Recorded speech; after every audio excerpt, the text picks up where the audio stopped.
John Gill's body of Doctrinal Divinity, Book 3, Chapter 8, of the sin and fall of our first parents. The law that was given to our first parents and the covenant that was made with them were soon broken by them. They, like men, or like Adam, have transgressed the covenant. Hosea 6:7. They continued not long in their obedience to it, and in that state of integrity in which they were created, but sinned, fell from it into a state of sin and misery. First I shall consider the persons sinning, the same to whom the law was given, and with whom the covenant was made, the common parents of mankind, Adam and Eve, first Eve and then Adam. For Eve was first in the transgression and then Adam. Though Adam was formed first, Eve sinned first. 1 Timothy 2:13-14. Firstly, Eve was beguiled and deceived by the serpent, the devil, to eat of the forbidden fruit, by which she sinned and fell from her original state. Her sin may be thought to begin in holding parley with the serpent, especially on such a subject as the forbidden fruit. She might have suspected that there was some design upon her by introducing such a subject of conversation and by so extraordinary a creature, and therefore should have broke off at once and abstained from all appearance of evil, from everything that tended or might be a lead step unto it, though there is what may be said to excuse of her that she took the question put to her to be a very harmful and innocent one, and to which, in the innocence and integrity of her heart, she gave a plain and honest answer. Some have thought she failed in the account she gave of the law concerning the tree forbidden to eat of it, both by adding to it, saying, "And neither shall ye touch it," and by diminishing the sense of it, "lest she die," or "lest perhaps she die," as if it was a question of doubt whether, with her, whether they should die or not, if they eat it, whereas God had said, "Thou shalt surely die," Genesis 2:17. But she is to be defended in all this, for though touching is not expressed in the prohibition, it is implied, since the fruit could not be plucked from the tree, nor taken in the hand, nor put into the mouth without touching. Besides, this may be considered as an argument of Eve's from the lesser to the greater, that if they might not so much as touch the fruit, then most certainly not eat of it. And as for the other phrase, "least," or "least perhaps ye die," this does not always express a doubt, but the certainty of the event that would follow. Psalm 2:12.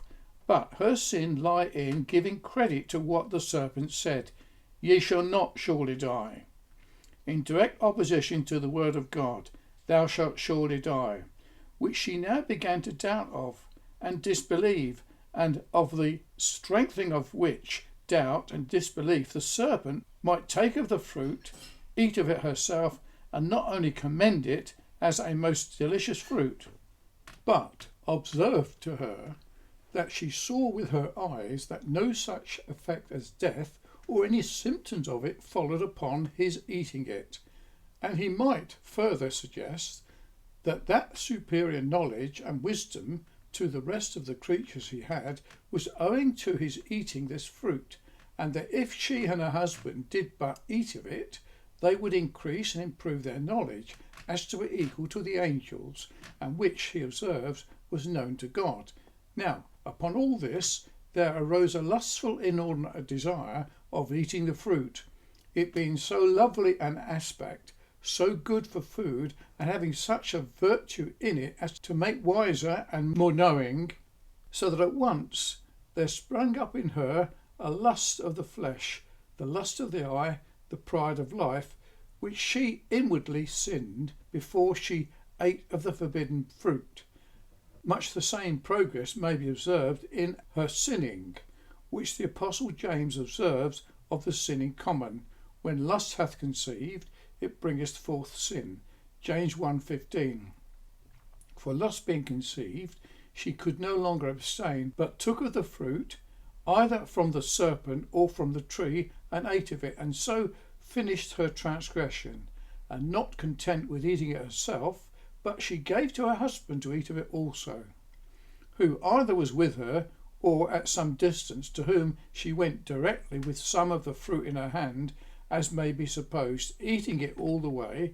She went, and when she came to Adam, held it up to him to look at it as most lovely to behold, and commended the deliciousness of it, and no doubt used the same arguments with him to eat the serpent had made use of with her. And he hearkened to her, and ate it, and sinned also. 4. Secondly, that Adam sinned as well as Eve is most certain, for though it is said Adam was not deceived, the meaning is that he was not first deceived, that he was not deceived by the serpent but by his wife. And when she is said to be in the transgression, the sense is that she was in the transgression first, but not only in it, but Adam was also. Hence, we read of Adam's transgression, Romans 5:14. And if he was with his wife when she ate of the fruit, as seems from the letter of the text, Genesis 3:6, he sinned in not attempting to detect the sophistry of the serpent, in not attempting to detect the sophistry of the serpent, in not defending his wife from his assaults, in not persuading her not to eat of the fruit, in not warning her of her danger, yea, in not using his conjugal authority and laying his command upon her not to eat. For if he was present and silent, he must be criminal and accessory to her sin.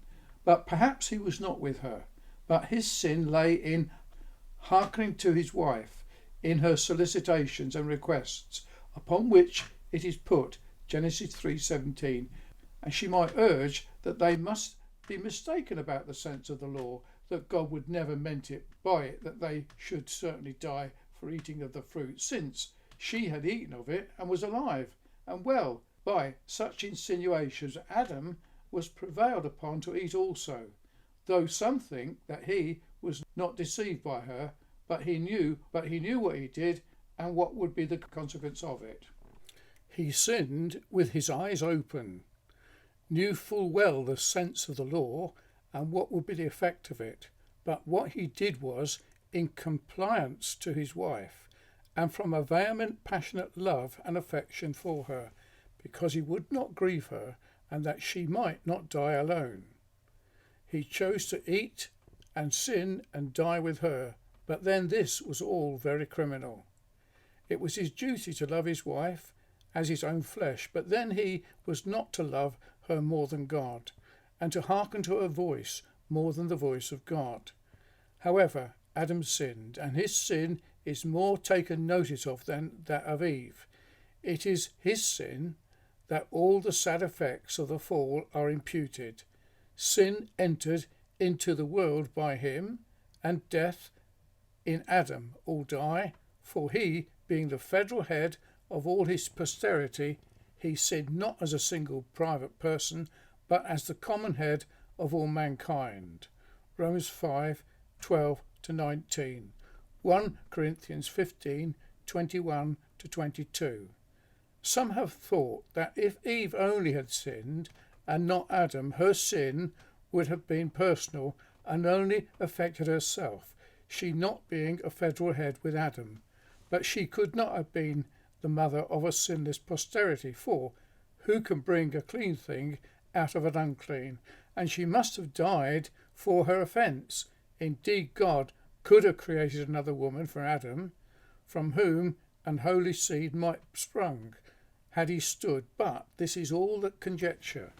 Nor is it so clear a point that Eve had no concern in federal headship, since though the law was given to Adam, and the covenant was made with him before she was formed, yet it was made known unto her, and she assented to it, and looked upon herself as equally bound by it, and shared in the same privileges Adam did, particularly in having dominion over the creatures, and she was, as he, the common parent of their posterity, the mother of all living, was one flesh with him, and both the one Adam, Genesis 5:2, the head of all mankind.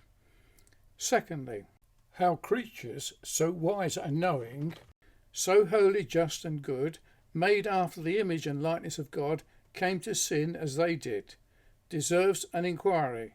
To what could their sin and fall be owing? Not unto God. He is not the author of sin, nor tempts unto it, nor is he tempted by it, nor is Satan only the instrument enticing and deceiving, but to themselves, to their own will. It was their own act and deed. 1. First, not to God. He forbade it, was displeased with it, and resented it to the highest degree. Those who are differently minded from us represent our sentiments about Adam's sin as chargeable with making God the author of sin, which we abhor and detest.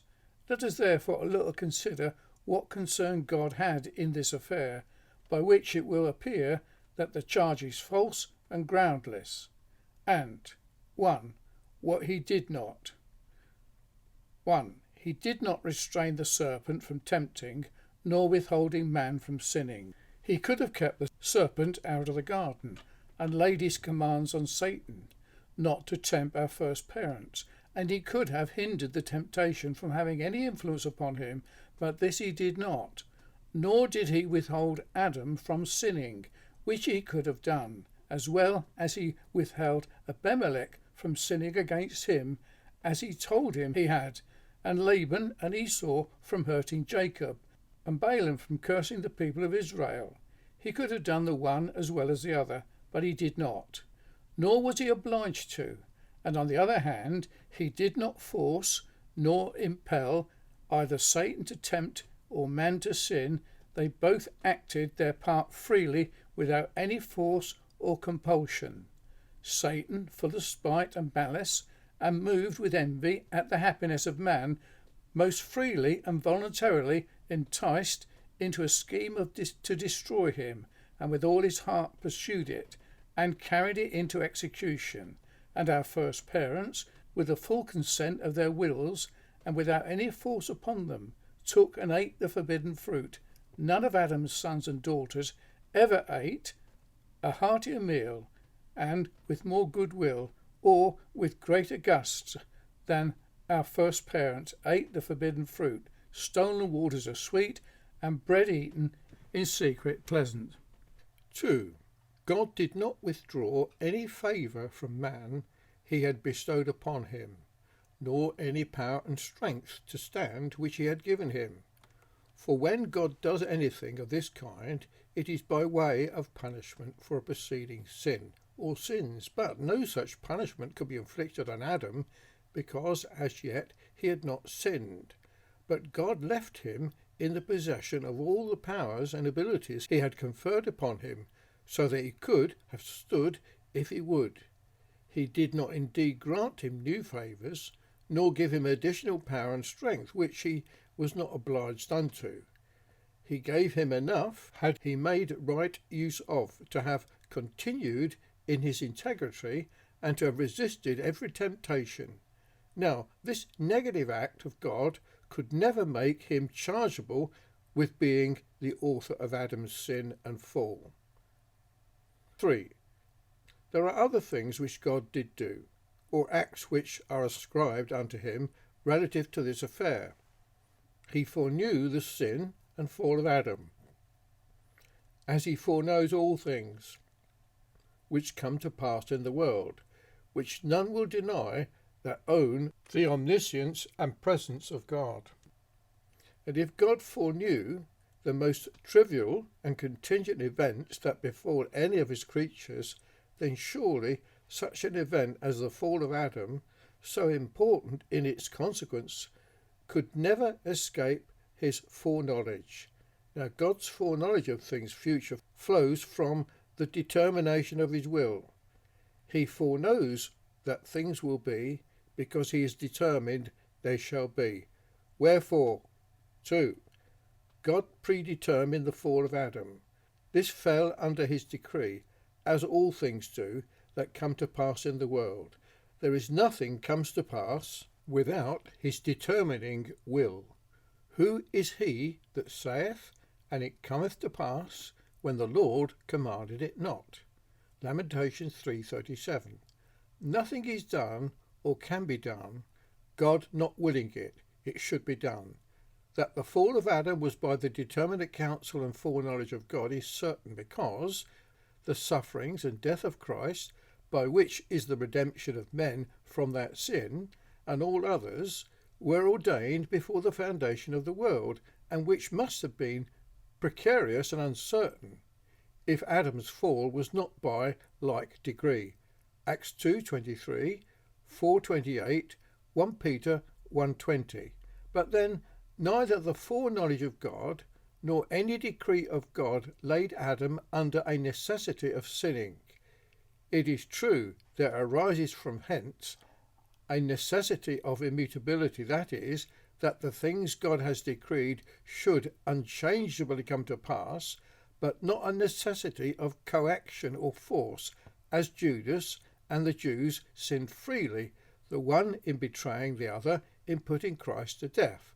So Adam sinned freely without force or compulsion, notwithstanding any decree of God concerning him, so that these did not make God at all chargeable with being the author of his sin.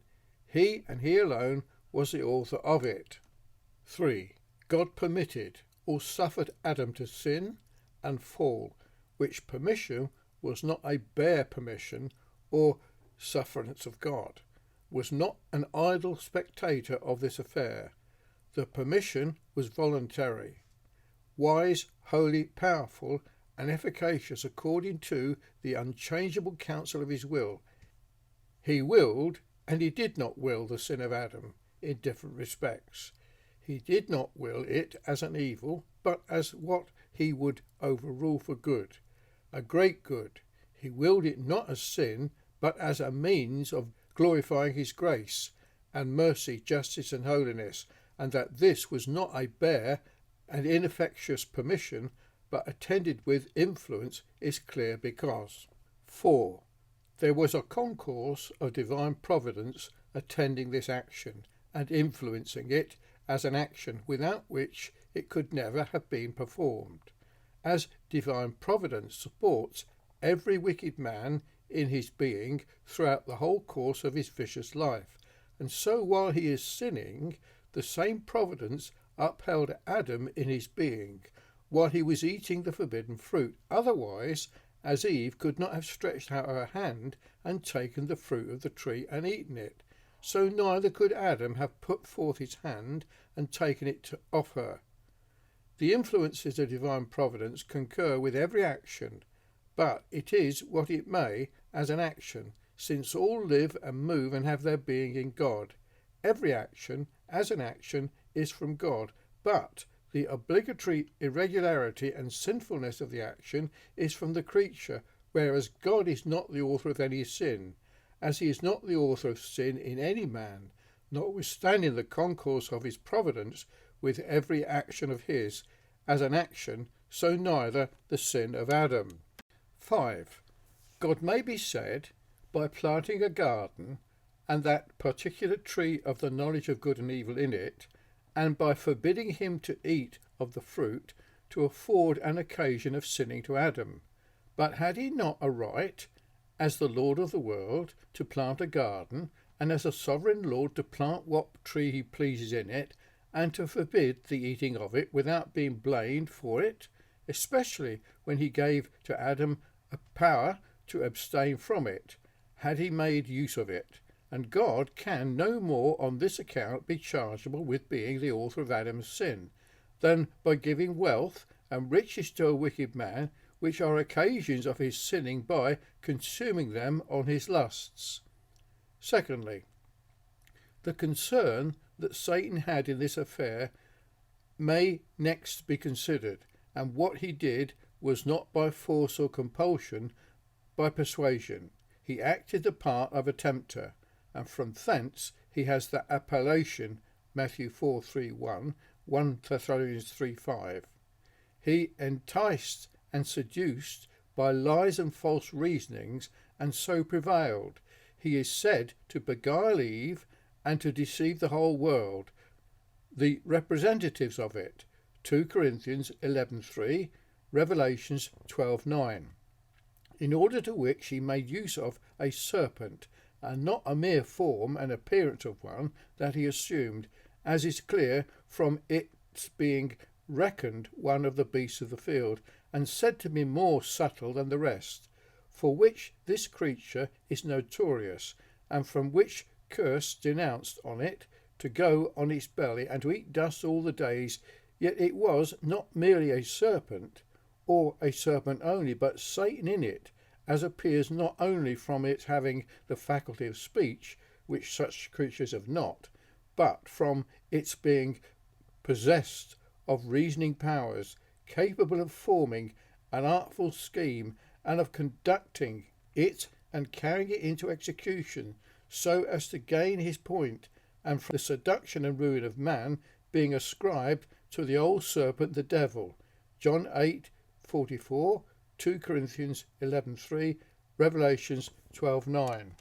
Satan showed great craftiness and cunning throughout the whole affair, in making use of the serpent, the most subtle of all the creatures which could easily creep into the garden unobserved, which some other creatures could not, and it might be a very lovely creature to look at, adorned with beautiful spots, and of a bright shining golden colour, which, when the rays of the sun struck it, made it look very lovely, as such creatures in those parts are said to be.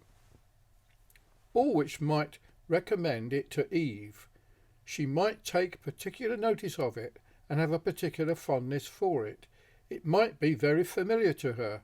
She might wrap it, or suffer it to be wrap itself around her arm, and what might make her still more fond of it was its faculty of speech, whereby she could converse with it and about indifferent things, and this familiarity might continue some time before Satan in it made his attack upon her, so that she was used to it, and it was no surprise to hear it speak.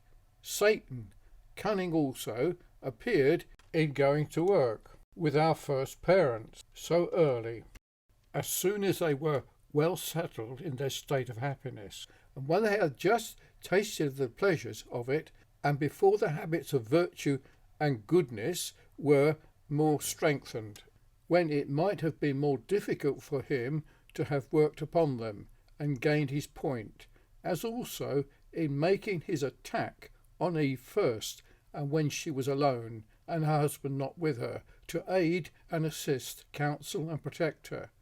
Nor did he discover himself to be what he really was. Had he declared himself to be an apostate spirit that had left his first estate, not bearing to be under the government of God, he was so cruel and tyrannical, and he set out with such outrageous blasphemy against God as this, the woman would have fled from him at once, with the utmost abhorrence and detestation of him, which would have marred his scheme at once. But he began, seemingly, with owning the authority of God, and that he had power to forbid the use of any of the trees of the garden, and only questioned whether he had done so or not. He could scarcely believe that a God so good as he was, and particularly as Adam and Eve were planted in the garden for them, and stored it with all manner of fruit, that he would ever restrain them from eating the fruit of any of the trees, and especially would never afflict death upon them for so slight a matter as this. They must surely misunderstood him, and mistaken his meaning, and after this, the more conversion the woman began to doubt whether God had said it or not, or, however, that her husband had mistook his meaning, and had made a wrong report to her of him, who was not present when the law was given. Satan perceived that he had gained some ground, boldly affirmed that, though they eat, they should not die, and the God knew that such was the virtue of the fruit of the tree, that it would make them wiser and more knowing, even as knowing as God, at least as the angels of God. The woman, by this finding that there was an order of creatures superiority to them in knowledge, what with a lovely sight of the fruit and the usefulness of it, especially to make wise, took it and ate, and prevailed upon her husband to do so likewise. And thus they sinned and fell, not through any force or compulsion, but through the temptation of Satan and his seduction. Therefore, thirdly, the sin, fall, and ruin of man were of himself. It was not through ignorance and want of knowledge that Adam fell. He was created after the image of God, one part of which lay in wisdom and knowledge. He had no darkness, blindness, nor hardness of heart. He knew God, his creator and benefactor. He knew his will, knew his law, knew what would be the consequence of disobedience to it. Indeed, he was not so perfect, but that he might be imposed upon by the appearance of a false good presented to his understanding, which his will made choice of, under a show of good, nor was it through a defect of holiness and righteousness in him. For God made him upright, endued him with rectitude and holiness of nature, with a bias to that which is good, and with an aversion to that which was evil. But as he was made mutable, which he could not otherwise be, he was left to the mutability of his will, and so sinned and fell, which is that folly, or rather weakness, which the highest rank of creatures in their original state are chargeable with in comparison of God the Creator. And should it be said, why did God make man mutable? It might well be asked, why did not he make man God? For immutability, in the strict sense of it, is peculiar to God. Should the question be altered, why did not he confirm him in the state of which he was created, as he conferred the elect angels, to which it may be replied, that it is not improbable but that he would have confirmed him had he continued a little longer in his state of probation. But the truest answer is that it did not so seem good in his sight, and to show his sovereignty he confirmed the elect angels, but did not confirm as not the rest of the angels. So neither man, and this should satisfy.